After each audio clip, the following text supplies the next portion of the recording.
자, 제 발표를 뵙겠습니다. 예, 빨리 하도록 하겠습니다. 제가 로그아웃 하겠습니다. 존 로그아웃. 제가 말씀드리는 이제 대한민국 미래를 뉴 리더십, 이노베이션 앤드 인벤션에 대해서 말씀드리고자 합니다.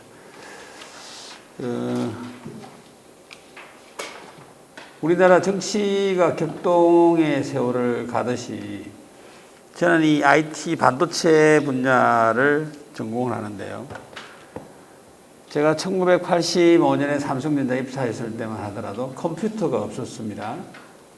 컴퓨터가 없는 시대라고는 상상이 안 가시죠. 컴퓨터가 없는 시대라서 그 당시에는 글을 잘 쓰는 사람이 승진을 하고 그랬어요. 그래서 그 당시 이병철 회장이 이제 반도체 공장을 기억이 지어서 매일 출근해서 보고서를 받을 때 글을 잘 써야 됩니다. 한문도 잘 섞어서 써야 되고 줄을 잘 맞춰 써야 되기 때문에 항상 이런 자를 하나 가지고 글을 쓰고 이런 시절입니다. 그러다가 한 3년 지나서 이제 그 NEC 쪽에서 컴퓨터가 나오기 시작했고요. 그러다가 이제 제가 한 7, 8년 지나서 90년 초에 이제 미국에 스탠포드로 유학을 갔죠. 회사에서 보내줘서. 그때 이제 유선 인터넷이 막 시작되는 그런 시점이고요. 그 이후에 이제 유선 인터넷이 막 되다가 제가 이제 공부를 하고 돌아왔을 때 이제 그 소위 말하는 핸드폰, 그러니까 스마트폰이 아닙니다. 그 당시에 이제 핸드폰이라는 친구가 나왔었고요. 핸드폰이 나오면서 이제 인터넷이라는 것을 나왔었고, 그 구글의 창업자가 이제 그 스탠포드 도서관에, 아마 제가 공부할 시절에 걔가 도서관에서 알바를 했는데, 참, 그러다가 이제 그 컴퓨터, 이제 유선 스마트폰, 유선 시대로 가다가 무선이 나오기 시작하면서 우리 이제 IT 업계에서 이야기하는 그 스티브 잡스라는 천재가 나와가지고 또 다른 세상을 이제 바꿨던 그런 시대입니다. 그러니까 이 세상은 그 한 40년, 제가 반도체 전공한 지 이제 40년, 60대 초반이니까요. 엄청나게 빠른 속도로 과학기술이 바뀐 겁니다. 이 과학기술이 바뀌면서 우리 삶도 굉장히 빠른 속도로 바뀌었는데, 아까 제가 전 이쪽 분야에서 전공을 하다 보니까 아까 두 분의 교수님들의 인문학적인 관점에서 보면 정치는 빨리 바뀌지 않는다고 이제 말씀하시는데, 과학기술 관점에서 보면, 산업 관점에서 보면, 우리가 4차 산업혁명이라는 표현을 쓰는데요. 2차 산업혁명이 결국 이제 영국에서 석탄을 발견하면서 그 석탄을 동력에너지 삼아서 우리 삶이 바뀌는 그 속도보다 우리가 3차 산업혁명이 이제 IT 산업이잖아요. 제가 말씀한 그 시대입니다. 그 시대가 무려 약 한 50년밖에 지속이 안 되다가 이제 4차 산업혁명 시대로 또 빠르게 넘어가는 겁니다. 그러니까 2차 산업혁명이 한 3, 400년을 흘러갔다면 3차 산업혁명이 불과 50년 만에 이렇게 됐다가 이제 끝이 나버렸어요. 지금 어느 시대에 들어가느냐?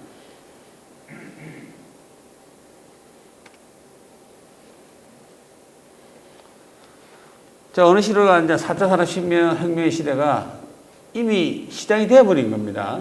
오히려 저는 개인적으로 이게 좀 빨리 안 됐으면 우리 삶의 질이 좀 더 좋아지지 않았겠나 이런 생각도 많이 합니다.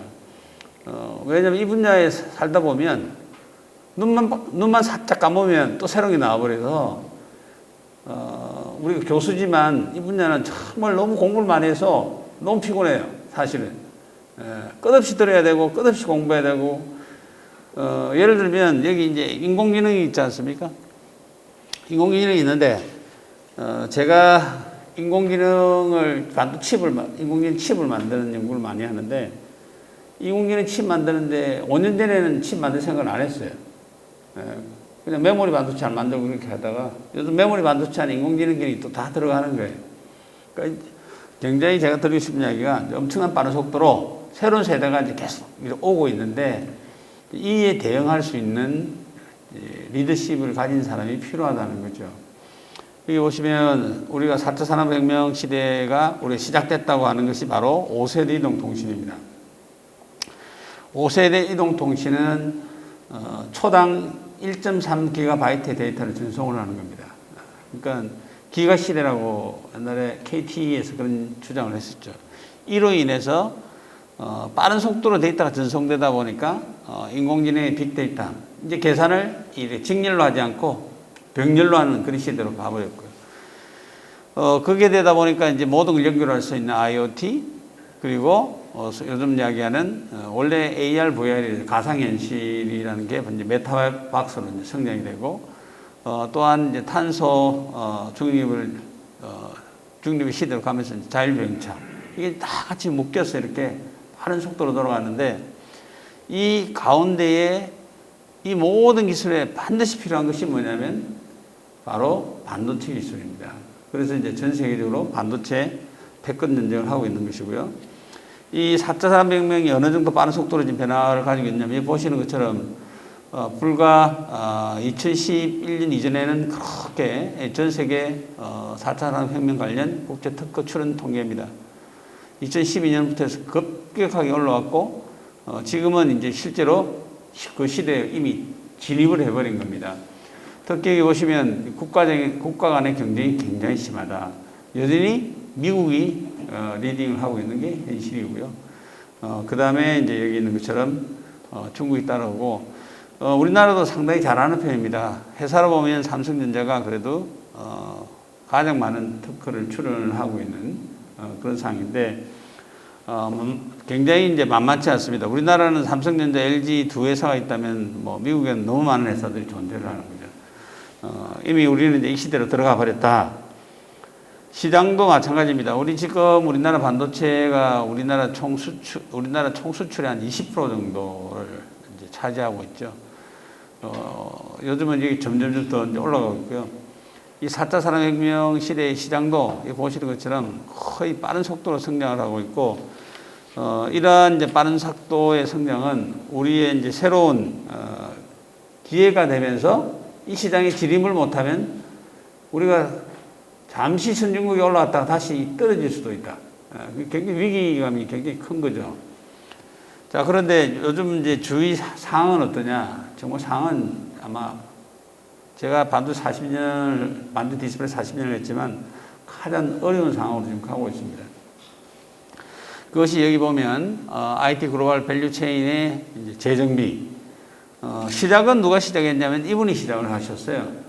원래 이제 미국이 이 소위 말하는 IT 세 분야, 스마트폰, 예를 들어서 스마트폰을 만드는 애플 같은 스마트폰을 만드는 회사에 이 군이 있고요. 스마트폰에 필요한 반도체 소재 및 디스플레이 업체의 군이 있고, 또 이것을 만들기 위한 이제 소재 부품 장비의 군이 있습니다. 이게 상당히 이 세 분야가 서로 밸류 체인을 해서 가치 사슬을 만들면서 잘 유지되어 오다가 중국의 경제 성장으로 인해서 중국이 경제가 성장하다 보니까 왜 우리가 이것을 가장 많이 사용을 하는데 우리는 왜 이 중에 우리는 이게 보니까 세 분야를 다 할 수 있는데 우리는 왜 못할까 하면서 이제 2014년에 이제 중국이 반도체를 시작하면서 스마트폰의 시장을 진입을 하는 겁니다. 거기에 이제 미국과 일본이 중국의 진입을 허용할 수 없다고 해서 시작은 2014년에 시작을 해서 실제로 트럼프 정부부터 해서 바이든 정부가 하면서 더 심해지고 있다는 이야기고요. 이게 우리 반도체 전 국가별 매출액 생산을 보면 상당히 여러분들이 재밌는 걸 볼 수가 있는데요. 매출액은 미국이 전 세계 반도체의 47%, 거의 반을 차지하죠. 근데 생산은 누가 많이 하느냐면 생산은 대만하고 한국이 굉장히 많이 합니다. 미국은 생산을 굉장히 적게 하는 거죠. 자, 그런데 미국 입장에서 보게 되면 매출액은 굉장히 큰데 대만과 중국에서 생산하는데 대만은 중국이다 이렇게 생각하는 거예요. 미국은 실제로 이제 저도 대만에 많은 절친인 교수들이 있는데 대만과 중국 사이는 정치하는 사람들은 서로가 막 이렇게 견제를 하고 하지만 산업은 대만과 중국 사이에는 아무 이런 장벽이 없습니다. 그냥 중국에 자본이 들어오고 또 대만의 기술이 가고 자연스러운 거예요. 그래서 미국 입장에서 보게 되면 이게 점점 중국의 생산량이 커지고 대만의 생산량이 커지면 미국은 사업을 하고 싶어도 생산을 못하기 때문에 지금 이제 바이든 정부에서 미국에서 우리가 생산하겠다는 그런 정책을 썼는데요. 그런데 거꾸로 보면 또 재밌는 것은 여기 보시는 것처럼 웨이파, 그러니까 반도체를 만드는 것은 한국과 타이완, 중국에서 많이 만드는데 이 만드는 데 필요한 장비는 여기서 보면 다 미국 회사들이에요. 미국 회사의 장비가 없으면 또 생산을 또 못하는 이런 체인을 가지고 있습니다. 어떻게 보면 미국이 가장 큰 힘을 가지고 있죠. 시장을 만드는 설계 기술과 생산할 수 있는 장비 기술을 가지고 있기 때문에. 그런데 이제 2014년도에 시진핑 주석이 2025년까지 중국에서 사용하는 반도체의 70%를 우리가 만들겠다 하니까 이제 미국에서 제재가 들어가기 시작해서 미중 무역 전쟁이 이 본질이 이거라는 것입니다. 그런데 우리는 어떤 입장이냐? 자, 우리나라는 중국은 석유 수입량의 약 2배에 가까운 반도체를 수입합니다. 그래서 반도체를 수입해서 소위 말하는 TV, 스마트폰 이런 거를 내수 및 외수에 수출하는 거죠. 그런데 보시면 우리나라가 얼마만큼 중국의 반도체를 생산하냐면 홍콩 경유하는 것까지 다 하면 61%를 중국에 수출하는 거예요. 그러니까 우리나라는 미국으로부터 장비를 사야 되고 또 미국 사람들이 설계를 해서 제품을 주면 우리가 만들어줘야 되고 그런데 만든 제품의 60%는 어디 파느냐? 중국에 파는 거예요. 굉장히 어려운 위치에 있는 거죠. 그러니까 미국은 우리나라 보고 미국 편에서라고 하는데 우리 시장은 또 중국이 60%를 가지고 있는 그런 시장이라는 겁니다. 중국은 실제로 놀랍습니다. 우리나라에 있는 반도체 공장을 팹이라고 하는데 팹보다 더 많은 팹을 현재 26개로 운영 중에 있고 우리나라보다 훨씬 많은 팹을 가지고 있다는 말씀이고요. 자, 그래서 요즘은 반도체가 바로 국가 경제 안보란 말을 쓰는 거죠. 그래서 모든 나라가 나서서 모든 대통령이 직접 나서는 거죠. 제가 말씀드리고 싶은 이 직접 나서는 리더십이 필요하다는 겁니다. 우리는 대통령이 한 번 그냥 와서 행사만 하고 나면 그 다음에 이제 관련된 산업부라든지 관련 부서에서 뭘 하는데 해외는 직접 그 나라의 CEO인 대통령이 직접 나서서 직접 협상을 하고 직접 모든 것을 처리를 하는데 앞서가 있는 거죠. 그러니까 우리는 항상 선제적인 대응이 아니라 항상 대응만 하는 겁니다. 선제적으로 뭘 할 수 있는 게 하나도 없어요. 그러니까 우리는 항상 마치 당하는 느낌만 드는데요. 여기 미국 보면 미국은 올해 굉장히 화두가 됐던 것이 Chip for American Act라고 해서 2024년도까지 반도체 R&D와 생산시설 투자를 하게 되면 500억 달러 정도를 즉 약 59조 정도를 세액 공제를 해주겠다는 것이고요. 그래서 이제 TSMC가 미국에 6개 공장을 짓고 삼성전자도 지금 하나 이제 짓기로 결정했고 인텔은 이미 짓고 있고요. 유럽도 마찬가지입니다. 유럽은 자동차가 주 생산인데 이 자동차 생산에 있어 가지고 기회를 놓친다면 이제 유럽의 자동차에 필요한 반도체를 만들지 못한다면 유럽의 자동차 산업이 이제 경쟁력이 없을 거라고 해서 유럽도 마찬가지로 무조건 투자하면 TSMC 삼성 와라 투자하면 40% 캐시백 해줄게 이런 상황이고요. 일본도 어제 이틀 전에 신문에 났죠. 일본도 약 TSMC가 한 70억 달러, 약 한 7조 좀 넘는 돈을 투자했는데 여기에 반을 캐시백을 정부에 준다고 합니다. 중국은 여기 있는 회사보다 더 심한 더 강한 지원을 해주고 있고요. 중국은 일단 반도체만 한다면은 무조건 이자를 50% 감면해서 돈을 은행에서 대출을 해주고요. 그리고 공장 짓는데 모든 인프라를 제공해주고 이렇게 하고 있고 대만 같은 경우는 워낙 잘 알리지가 있죠. 대만은 삼성전자를 이제 뿌리친다고 해서 어마어마한 돈, 향후 3년간 한 100조 정도를 투자한다. 우리나라 총 1년 총 생산 GDP를 생각하면 100조 얼마나 큰 돈입니다. 우리나라는 이제 최근에 이제 지금 반도체 특별법을 만들고 있는데 솔직히 이야기하면 다른 나라 비하면 정말 너무나 우리나라는 지금 리더십이 전혀 없습니다. 대통령 리더십이 없어서 어떻게 대응을 해야 될지 상황도 잘 이해를 못하는 것 같고 뭐 우리 반도체 디스플레이 업계 쪽에서는 학회 업계 다 합쳐가지고 제발 행사 안 했으면 좋겠다. 에? 행사를 내가 뭐 글만 잘 써놓고 결국은 행사에 동원돼서 바쁜 시간에 아무것도 해주는 게 없다는 게 현실이고요. 미국이 어느 정도 지원을 하냐면 이 보시면 내년 1일부터 돈이 지원되는데 인센티브 프로그램에서 19조 내년에 거의 한 40~50%를 지불합니다. 그리고 반도체 센터 패키지 새로운 테크놀로지에 대한 반도체 기술 그 다음에 뭐 디펜스용 반도체 기술 이게 어마어마한 지원을 이렇게 해줘서 이게 바로 뭐냐면 인벤션이라는 겁니다. 기존에 있는 것을 제가 오늘 말씀드리고 싶은 리더십이 뭐냐면 이노베이션이 아니다. 기존에 있는 것을 조금 어떻게 잘하게 이렇게 해서는 풀리는 문제가 아니다. 완전히 새롭게 거기에 자기 새로운 것을 만들어야 된다. 그게 본인이 직접 참여해서 만들어야 된다. 아까 보면 똑같은 이야기가 김영균 교수님의 변혁적인 정치 리더십하고 똑같은 이야기입니다. 그러니까 바이든 대통령은 아마 나중에 뭐 재선이 될지 안 될지 모르겠지만 미국의 잃어버렸던 반도체를 완전히 다시 복귀시킨 바이든 대통령이 이런 이야기도 한다고 그러잖아요. 미국의 경제 불황이 생겼을 때 루즈벨트 대통령이 경제 공황을 이긴 것처럼 미국의 향후에 50년 동안 먹고 살 수 있는 반도체의 모든 시장과 기술을 가져오겠다는 거예요. 이게 바로 인벤션이죠. 이노베이션이 아닙니다. 그래서 이제 이러한 것이 필요하다는 이야기를 제가 드리고 싶은 거고요. 잘 아시는 것처럼 글로벌 반도체 부족 때문에 IT 제품도 못 만들고 자동차도 생산을 못 하고 있지 않습니까? 심각하죠. 자, 그런데 이것을 풀 생각을 어떻게 그럼 지금 풀고 앞으로는 더 심해질 텐데 어떻게 할 거냐는 그런 인벤션적인 사고가 있어야 되는데 지금 하는 것은 자, 자동차가 생산을 하는데 여기 있는 것처럼 전부 감산입니다. 전 세계적으로. 예? 우리 현대도 마찬가지로 다 감산이에요. 그러면 우리나라의 총생산이, 국민 총생산이 떨어질 수밖에 없는 상황인데 이걸 어떻게 푸느냐. 산업부에서 TSMC 대만에 가서 빨리 좀 수출해달라. 예? 또 삼성전자 SK하이닉스하고 삼성 SK는 이걸 만들 수가 없어요.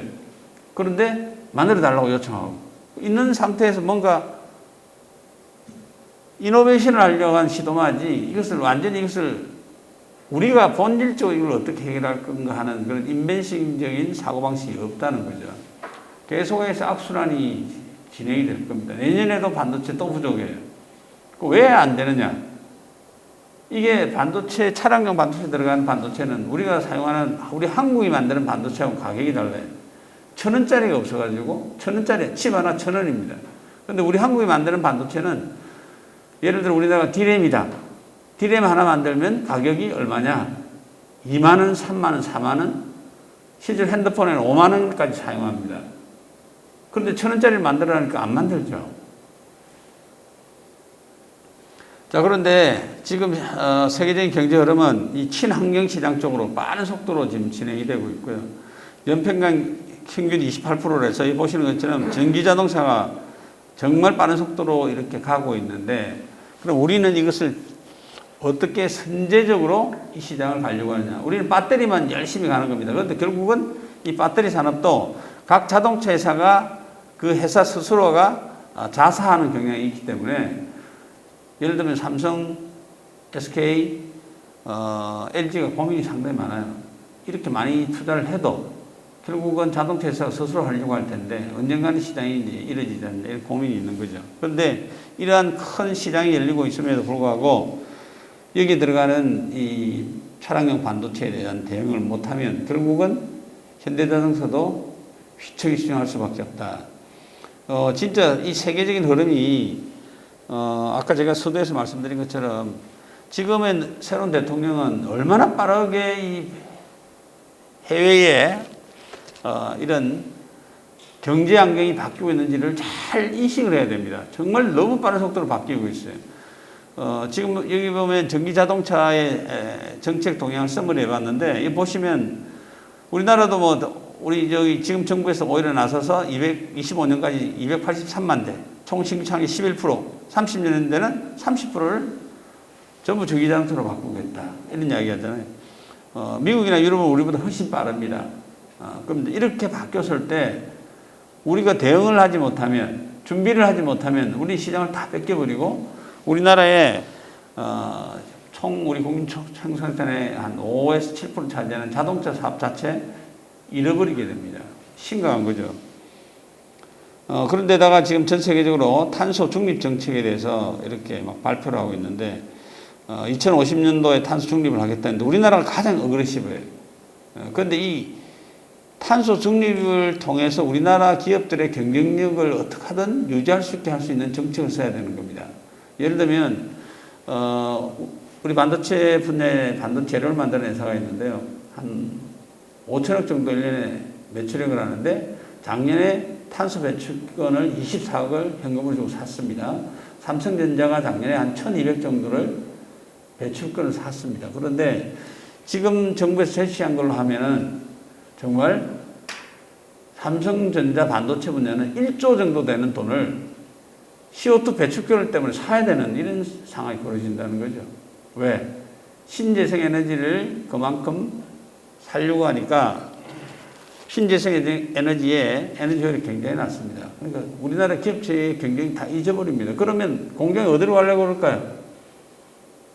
그냥 미국 텍사스 오스틴을 간다든지 아리조나를 간다든지 이렇게 다 간다는 겁니다.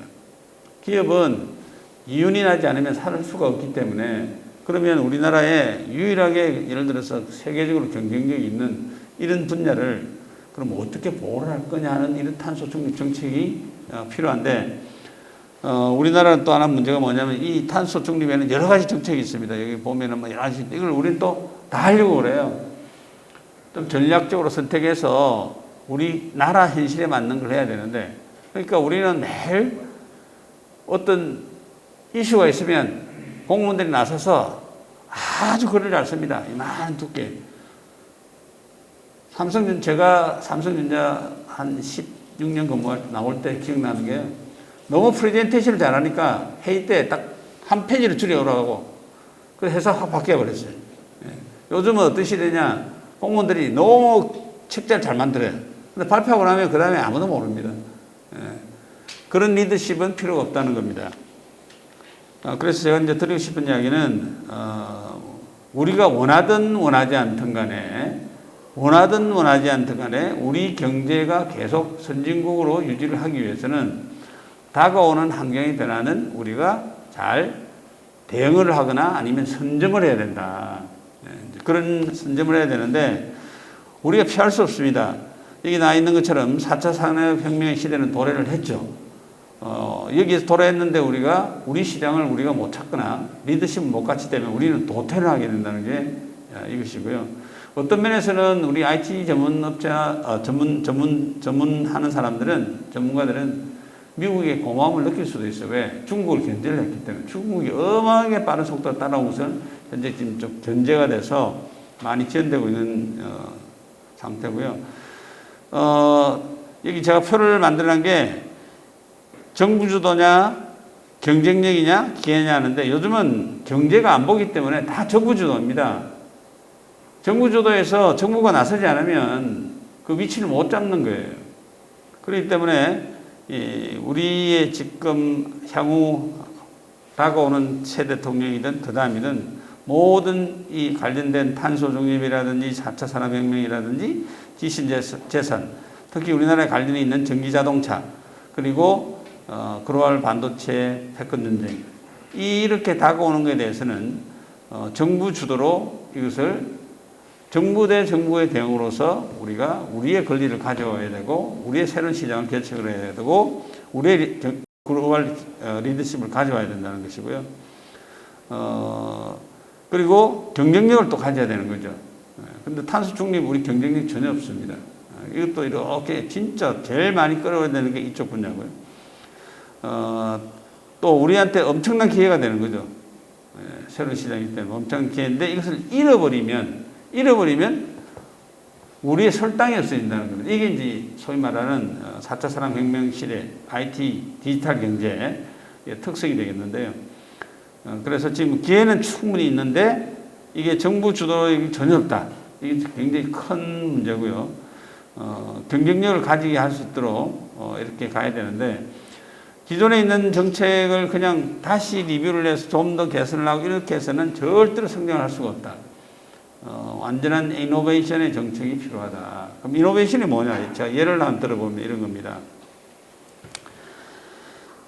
예를 들어서 우리나라 보시면 미국은 반도체 공장지면 여기 우리 공장지어서 감사합니다 해가지고 도로부터 해가지고 뭐 도로 하수망, 뭐 전력, 폐수 처리, 용수 전부 다 그냥 CS 다 해주는 거예요. 우리나라는 수도권에서 반도체 공장 지으려면 지을 수가 없어요. 법이 까다로워서. 2년 내에 생산량이 하나 후딱 짓습니다.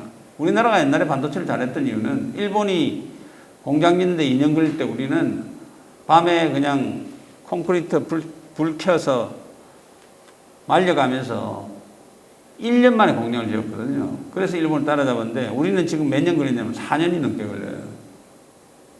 그럼 우리나라 반도체 경쟁력이 없는 겁니다. 생산 경쟁력이. 그래서 이제 어떻게 하느냐. 삼성 SK하이닉스가 미리 건물을 지어 놓는 거예요. 5년 뒤에 쓸 것을 5년 전에 지어 놓는 겁니다. 그러니까 코스트가 엄청 올라가는 거죠. 예. 자, 그런데 대만은 어떠냐? 대만은 작년에 가뭄이 났는데 용수가 부족하니까 TSMC한테 우선 그 대만의 농사에 갈 저수지물을 다 뽑아가지고 TSMC 줘버렸어요. 그리고 나서 정부에서 대만 그 농사를 못 지는 걸 다 보상을 해줬어요. 그런데 국민의 공감대가 아주 잘 형성되는 거예요. 그렇게 해야 된다는 거죠.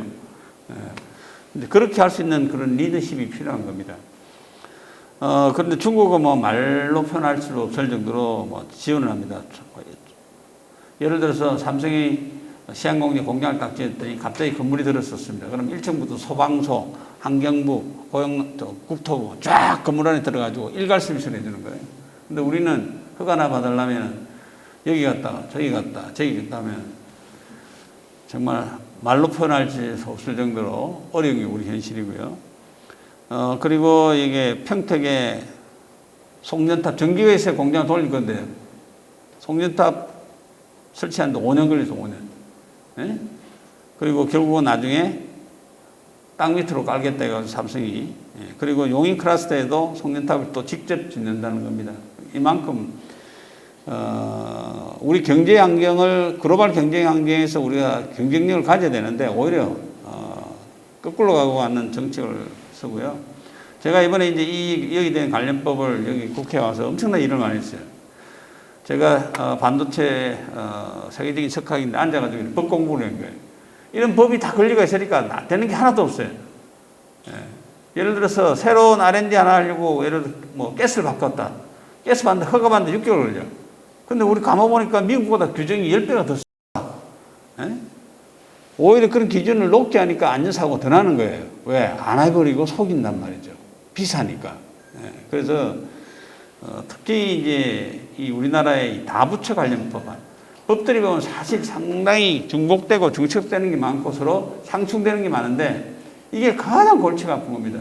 그래서 누군가 이거 풀어줘야 되는데 제가 뭐 그 이명박 대통령 시절 때 이명박 대통령도 만나고 같이 위원회도 해보고 박근혜도 위원회 해보고 뭐 다 해봐도 이 다부처 관련된 법안을 고친다고 다들 규제를 완화를 하고 뭐 규제 샌드박스도 만들고 하는데 워킹 하나도 안 하더라.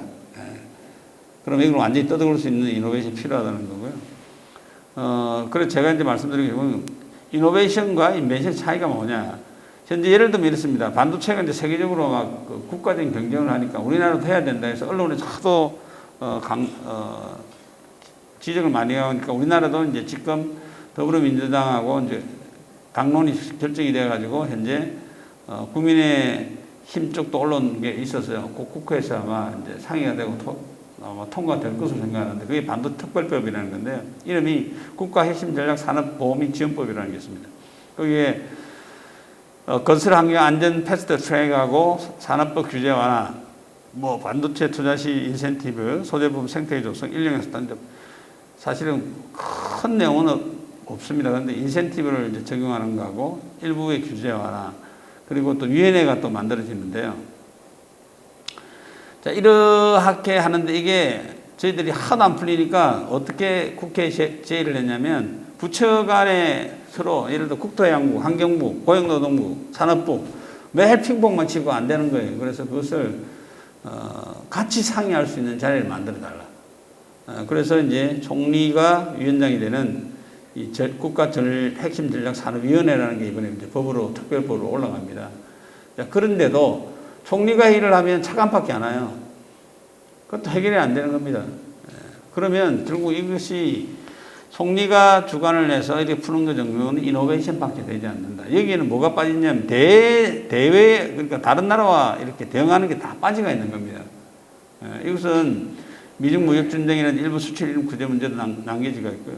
그 다음에 우리가 이걸 반도체 디스플레이 산업을 잘하기 위해서는 또 거기에 필요한 소재 부품 장비의 공방이 확보가 돼야 되는데 이런 것은 빠져가지고 이나마라도 진짜 정말 성공을 우리가 했는데 여기서 더 나아가서 정말 그 변혁적인 그런 국가 경쟁력을 가지기 위해서는 대통령이 이것을 직접 해야 되는 거죠. 대통령이 직접 한다고 해서 공부를 하라는 뜻이 아닙니다. 아까 잘 지적하신 것처럼 그 회의에 참석을 계속하고 주도를 하면 민간이든 정부든 다 따라가는 거죠. 그리고 대통령이 나와서 미국 바이든 대통령 만나서 직접 대응을 하고 우리가 줄 건 주고 얻을 건 얻고 이렇게 할 수 있는 그런 인벤션적인 사고방식을 가져야 되는 것이지 그냥 있는 거 해부에 떠드니까 그냥 대충은 아닙니다. 뭐 나름대로는 최선을 다한다고 하지만 할 수 있는 바운더리가 굉장히 한정적이다.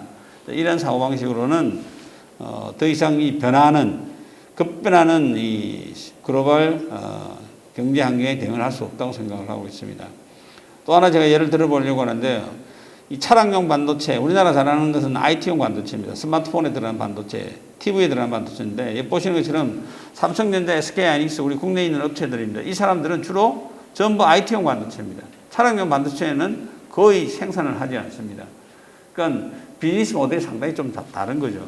그래서 우리나라가 전기자동차 시대로 지금 빠른 속도로 가기 때문에 현대자동차가 계속 글로벌 7 정도 위치를 가지고 있는데 이걸 유지하기 위해서라도 우리 스스로가 이 차량용 반도체, 특히 MCU라는 놈을 우리가 생산할 수 있는 기반을 가져야 되는데 아무리 삼성전자, SK하이닉스 가서 생산해 달라도 할 수가 없어요. 왜? 할 수 있는 장비가 없습니다. 왜냐하면 IT용 반도체는 엄청나게 고급용을 만드는 거예요. 고급용을 만드는 데다가 고급용이 아닌 것을 가져오면 2만짜리 반도체를 만드는데 얼마짜리를 가져오면 1,000원짜리를 가져온단 말이에요. 그러면 안 되잖아요. 그런데 우리가 1,000원짜리를 만들려면 1,000원짜리 만들 수 있도록 새롭게 시작을 해야 되는 겁니다. 그런데 시장의 문제는 엄청나게 커진다는 거예요. 전기자동차 시대로 가면 현재 지금 차량용 반도체가 한 300개 정도 들어가는데요. 1,000원짜리 300개가 들어가는데 이제 2,000개로 넘어가고 시장이 얼마까지 커지냐면 지금 메모리 반도체의 거의 반 정도까지 커집니다. 그게 언제냐? 2030년도에. 그러니까 이제 지금 일본이 나서서 투자를 하고 일본 총리가 직접 이걸 챙기고 TSMC 보고 거기는 뭐 국가 주석이라고 하나요? 뭐 대만의 총통이라고 하나요? 직접 이야기해서 직접 유출을 한단 말이에요. 그러니까 그게 이제 새롭게 만드는 거죠. 인벤션을 하는 거죠. 그리고 우리나라가 이제 차량용 반도체를 수도권에서 절대로 만들 수가 없다. 왜? 차량용 반도체는 코스트가 굉장히 상이합니다. 그리고 차량용 반도체는 반도체 원가의 20% 여기 보시면 이 대만 회사입니다. 유파운드리가 UMC라는 회사인데 20% 정도를 차지해요.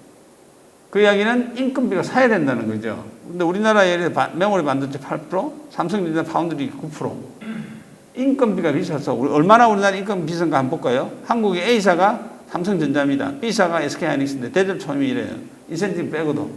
근데 대만 TSMC 우리 좀 언론에 잘 알려져 있는데 2만 불밖에 안 합니다. 2천만 원밖에. 대만은 저물가 정책을 쓰는 거예요. 그러니까 대만은 엄청난 경쟁력을 반도체 경쟁력을 가지고 있죠. 우리는 인건비에서 벌써 여기 예를 들어서 10%만 하더라도 이게 반 차이 나면 5%가 차이 나는 겁니다. 이익률이. 그러니까 경쟁력이 없는 거죠. 자, 그렇기 때문에 수도권에서는 반도체 이런 차량용 반도체 회사를 만들면 그냥 적자인 겁니다. 그런데 만약 이것을 불경에 만든다고 하면 이거는 흑자되는 게 너무 쉬운 거예요. 왜? 부울경에 있는 회사에, 예를 들어서 SK의 자회사가 부울경에 있는 회사가 있는데 수도권에 있는 회사에 임금이 60%밖에 안 돼요. 그래도 최고 우수한 인력들이 그 지역에 있는 인력들이 가는 겁니다. 그렇기 때문에 수도권이 아니고, 근데 자꾸만 이제 차량용 반도체도 이노베이션의 개념으로 해서 야, 수도권 근처에서 해보자, 삼성 너가 좀 해줄 수 없는, 이렇게 해서는 기본적으로 방향이 틀린 거죠. 수도권이 아니고 부울경처럼, 왜 부울경이냐? 그게 자동차 시장이 있다면, 자동차 회사들이 꽉 있으니까, 그리고 자동차 회사에 있으면 그 생태가 만들어지고 있습니다. 그렇다고 하면 새로운 것을 완전히 만들 수 있는 경쟁력, 장기적인 경쟁력을 가지게 되는 거죠. 그래서 제가 보면 이런 겁니다. 제가 깜짝 놀랐어요. 얼마 전에 뭘 놀랐냐면, 우연히 제가 밤늦게 학교에 있다가 집에 가가지고 팁을 딱 썼는데, 윤석열 그 후보하고 뭐 홍준표하고 막 대담하는 게 TV에 나오더라고요. 저녁에. 근데 갑자기 유승민 국회의원이 부울경에 그 50조를 투자를 해서 차량용 반도체를 짓겠다고 이제 이야기를 하는 거를 윤석열 후보가 막 안 된다고 막 공격을 하는 거야. 왜 안 되냐 그러니까 전기가 없대요. 전기가. 보라고 삼성에서 평택 공장 짓는데 아까 보여준 것처럼 전기 송전탑 끌어오는데 5년 걸렸고, 용인 클래스 때 전기 끌어오는데 하도 안 되니까 송전탑 자체를 SK 하이닉스가 하겠다. 전기가 없어서 안 됐는데 왜 하느냐고 막 하는 거예요. 야, 내가 충격을 받았어. 왜 충격을 받았냐. 여기 부산에 보면은 기장에 가면은 기장 옆에가 원자력 발전소예요. 그 바로 옆에니까 송전탑도 거의 필요 없어요. 한 2개만 설치하면 돼. 돈도 안 들어. 예? 거기에 부지가 엄청 많아요. 그게 왜 넣냐면 거기에 정부에서 4세대 차량용 반도체 갈륨 나이트라이드라는 반도체가 있는데 거기 사업을 하고 있단 말이에요. 근데 왜 그런지 모르겠는데 가보니까 부지를 다 만들어 놓고 바로 옆에 발전소가 있어요. 원자력 발전소. 그러니까 송전 시설 돈이 거의 안 드는 거야. 그리고 반도체를 하면 폐수 처리장이 굉장히 중요한데 이것도 다 시설을 만들어 놨어요. 근데 이제 또 TV 틀니까 그런 이야기를 하는 거야. 나는 유승민 의원이 그 이야기 하길래 와, 이 사람 그거 괜찮네. 저는 이렇게 생각한 거예요. 왜? 지금 수도권하고 지방의 경제적인 차이가 너무 큽니다. 그러니까 우리나라는 수도권과 나머지가 이렇게 돼 있는데 그 나머지도 수도권보다 경제 규모가 작잖아요. 그런 상태에서 이게 수도권과 비수도권 간의 경제적인 규모 차이를 줄여야 되는데, 안 그러니까 전부 다 젊은 사람들이 다 서울로 와버린단 말이에요. 줄여야 되는데, 그걸 하기 위한 중에 하나가 우리나라 자동차 산업은 다 어디 사냐? 부울경에 사는 거예요. 그리고 자동차 산업은 그나마 유일하게 글로벌 경쟁력을 가지고 있는 것이고요. 전기자동차 시대가 되면 우리나라 경쟁력이 엄청나게 클 수 있는 포텐셜을 가지고 있는데, 거기에 이제 이걸 지으면 아까 말씀드린 것처럼 코스트가 사기 때문에 인건비도 사고 모든 게 다 삽니다. 여기 전기값도 안 들잖아요. 물도 다 있잖아요. 폐수 다 있는데, 윤 후보가 나오셔가지고 누구한테 보고를 받았는데 평택에 전기 빼는데 5년 걸리고 그거 안 됩니다. 자기 선거 기간 동안 안 된다고 이런 이야기를 한단 말이에요. 그것은 정말 인벤션적인 사고방식이 없는 것이다. 이것이 라인 하나를 지으면, 여기 팹 하나 지으면 10조 규모입니다. 향후 3개 지면 30조예요. 네? 부산의 1년 총 생산이 100조보다 적습니다. 판교보다 더 적어요. 판교가 100조예요. 그런데 부산이 한 85조 정도 되는 거예요. 이런 거 3년에 걸쳐서 하나하나 3개 지어가지고 시장을 가지면 그냥 부산의 현재 총 생산의 50% 이상을 키울 수 있는 이런 인벤션적인 사고방식을 가져야 되는 것이지, 지금처럼 어느 지역에 뭐 잘한다, 어느 지역에 뭐 잘한다, 지역만 해놓고 아무것도 돌아가지 않는 이런 정책을 쓰면 안 된다. 자, 예를 들어서 그렇습니다. 그리고, 지식재산권도 마찬가지예요. 이 4차 산업혁명에서 지식재산권을 우리가 확보하지 못하면 실제로는 글로벌 경쟁이 전혀 없습니다. 그런데 지금 정책을 보면 이것은 박근혜 대통령 때도 그랬고 지금 정부도 그랬고, 이렇게 중요한 정책을 미국은 다 대통령이 직접 하고 일본도 직접 합니다. 이것을. 그럼에도 불구하고 우리는 국무총리가 민간과 공동위원장을 하지만 실제로 특허청에서 하는 거예요. 그러니까 이렇게 관련된 뭐 여기 보면 차세대 디스플레이 친환경 쫙 이런 모든 사업에 관련된 부처들이 있는데 부처에 장관이 안 오죠. 정책 시행이 안 되는 겁니다. 그렇다면 이런 것을 정말 본인이 직접 주관을 해서 지속적으로 참여를 하고 리드를 하는 그런 리더십이 필요하다. 즉 이노베이션이 아닌 잘하라고 시켜서 하는 게 아니라 본인이 직접 참여하고 본인이 직접 실감을 하고 본인이 리드하는 그런 인벤션적인 리더십이 필요하다는 것을 제가 말씀드리고 싶습니다. 그래서 결론을 내리면 저희들은 이제 사실은 저는 한 40년 동안 그냥 이 IT부 반도체 디스플레이 쪽을 하다 보니까 정말 속도로 빠른 거고요. 우리나라가 소프트웨어 기술은 미국보다 훨씬 뒤처져 있지만 반도체 기술은 우리나라 정말 경쟁력이 있습니다. 그리고 잘하고 있고요. 앞으로 잘할 수 있다고 생각하는 것이고요.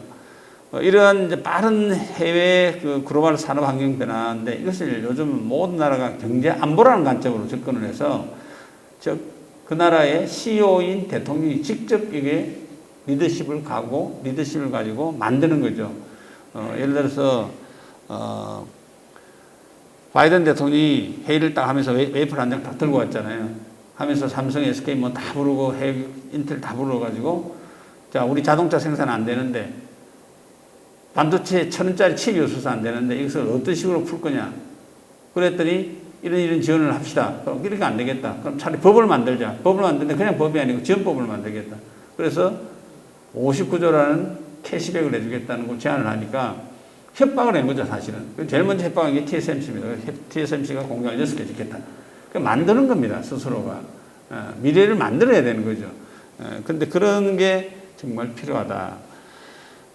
지금 이게 보면 우리나라가 정말 요즘 이러다가는 우리말로 그럽니다. 뭐, 미국이 치고, 중국이 치고, 난주 치다가 심지어 일본까지 와서 우리 때리고, 우리 지금 어디로 가자는 거냐. 그러다 보니까 요즘은 이런 글로벌 산업 환경이 빠르게 바꾸고 있는데, 국가적인 대응 정책이 보통 대응만 하는 이런 식을 하니까 항상 늦고, 그 다음에 실제 효과가 적은 겁니다. 그래서 먼저 선점을 할 수 있는 인벤션한 정책이다. 예를 들어서 미국의 바이든 대통령이 삼성고 지어주소, 공장을 지어주세요 하면은 우리가 빨리 가서 먼저 짓는다고 선언하는 게 더 바람직하다는 거예요. 그런데 대통령이 결정을 안 해주고 또 삼성에는 이재용 부회장이 감옥에 있으니까 대통령이 뭐 흔쾌히 가란 말을 안 하니까 대통령이 왜 가란 말을 안 했냐. 아니, 그럼 한국에 공장 없어지는 거 아니냐. 이렇게 생각한다고 해서 그 지원하다 보니까 결정 못 하는 거예요. 예? 진짜 인벤션은 기업 스스로가 판단할 수 있도록 내버려주는 게 인벤션이죠.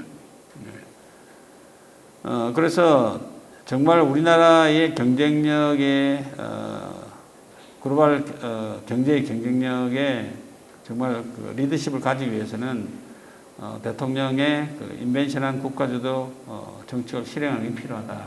그러니까 이 인벤션이라는 게 우리 소위 말하면 새로운 걸 만들어내는데 새로운 걸 만들어내는 것은 본인이 직접 참여하지 않으면 절대로 이룰 수 없고 본인이 참여해서 계속 해야만이 나중에 결과가 나오는 것이죠. 그런 게 필요하다는 걸 말씀드리고 인벤션이란 결국 뭐냐면 게임 체인지를 만든다는 것입니다. 그런데 그런 거 몇 개만 제대로 만들어도 예를 들어서 우리나라가 지금 뭐 수도권과 비수도권의 경제 차이가 굉장히 심각한 문제. 이것이 사실 보면 이제 양극화 문제를 만드는 핵심 중에 하나인데 이것도 아까 말씀드린 것처럼 결국은 부산, 울산 부울경이라는 게 자동차 가지고 산업을 하고 있는데 거기에다가 자동차에 필요한 반도체 팹을 쫙 짓고 거기 짓는데 정부에서 50% 인센티브 주면서 유도를 시키면 LG 같은 그룹은 반드시 들어갑니다. 그러면 빠른 속도로 그 부산, 울산, 부울경이라는 그 지역이 거의 경기도 수준까지는 못 가겠지만 빠른 속도 경기를 따라갈 거예요. 그럼 거기 우선 인력도 많고 그러면 이제 소위 말하는 수도권과 비수도권 간의 이 소위 말하는 경제 차이를 줄일 수 있는데 그런 정책은 안 쳐다보고 안 한다는 거죠. 그런 걸 할 수 있는 그런 리더십이 필요하다는 걸 말씀드리고요. 가장 반드시 없어야 될 것 중에 하나가 뭐냐면 어느 정부든지 다 대통령이 되면 정부 부처 간의 칸막이 분명히 없앤다고 이야기하는데 아무도 워킹이 안 되더라. 제 기억에는 옛날에 이명박 대통령은 제가 그 위원회 들어갔더니 본인이 그 현대건설 사장할 때 그 건물 공사하는데 이렇게 전봇대가 하나 있는데 거기서 그걸 못 빼가지고 본인이 저녁에 술집 가가지고 그 술 탁자 위에 그 계장 그 동네 계장이 그 지역에 그 공무원 계장한테 가가지고 탁자에 올라가가지고 넥타이 머리 메고 춤추가지고 뺐다는 이야기를 해서 야 그러면 이제 정부 부처 간의 이런 소위 말하는 칸막이 정책, 칸막이 규제를 풀 수 있을 거라고 기대했는데 안 풀리더라는 거예요. 왜 안 풀리냐? 이거 진짜 생각해 볼 일이다. 많은 거를 다 풀려고 하지 말고 정말 풀 수 있는 거를 좀 하나 정말 중요한 이런 걸 풀 수 있는 인벤시적인 리더십이 필요하다. 제가 뭐 이게 그 인문사회 쪽이 아니고 제가 산업경제 쪽 뭐 이쪽을 하다 보니까 제 이야기가 좀 피부로 안 느끼는지 모르겠지만 현장에 있는 우리들 입장에서 보면은 왜 예를 들어서 미국 같은 회사도 안전이 중요해서 반도체 공장 하나 짓는데 2년이면 되는데 우리는 4년이 걸리고 5년이 걸리냐는 말이에요. 왜 우리는 공장 지으려고 하면 그 앞에 지역에 있는 건설회사를 써야 된다 해가지고 그 사람들이 인건비 올리려고 그냥 레미콘 차 들어가면 들어 누워버린단 말이에요. 누워가지고 한 달, 두 달, 석 달 지연되는 거예요. 왜 우리 사회는 이랬냐. 그런 거 풀어줘야 되지 않느냐 하는 이제 그런 말씀을 드리면서 발제를 마치도록 하겠습니다. 감사합니다.